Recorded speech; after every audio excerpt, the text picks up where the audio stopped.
kẹp bóc á. Ngon nhỉ? Ngon. Kẹp bột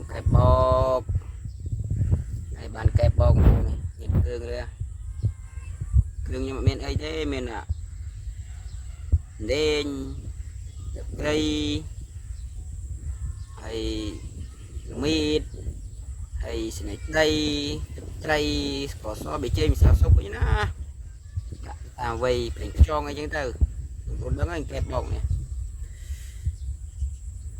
chụp luôn làm các bạn đây năng sạch chụp bay chuồn bay khăm người chiết bắt bông cồn cái nơi luôn hôi mình chỉ can rồi mình từng mà đây chưa từng mà đây nhá sạn thì can rồi nhanh nhọn mười nhìn một tí mình ấy cái nôm không biết đó vậy chỗ nô nghề ngon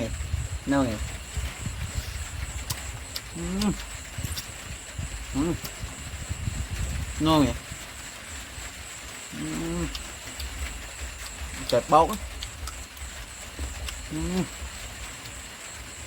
Ngon nhỉ. Ngon.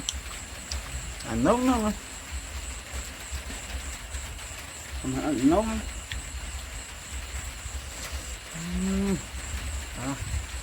Đi vào đây.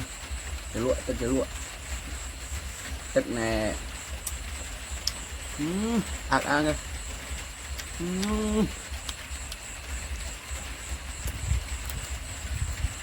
Ngon nhỉ.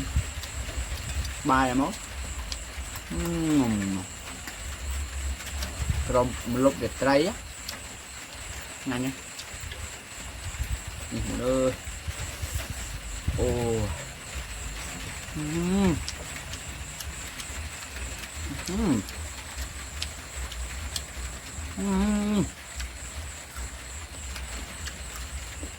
Ngon á. Ô tê nha.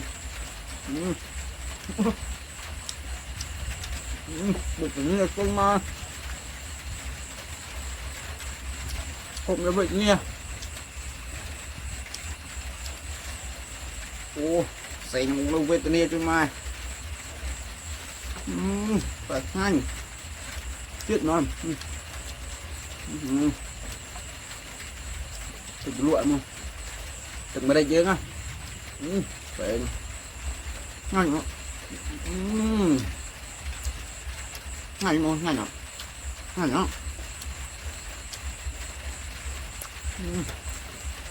kìa tôi ở đây có gì bà dồn khi dễ bây giờ đặt cho xôi gì ra mày dập mê nè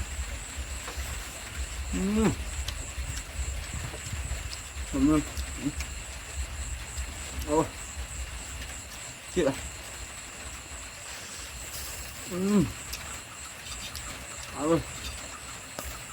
ở kia sôi gì cái xin chè ô cây không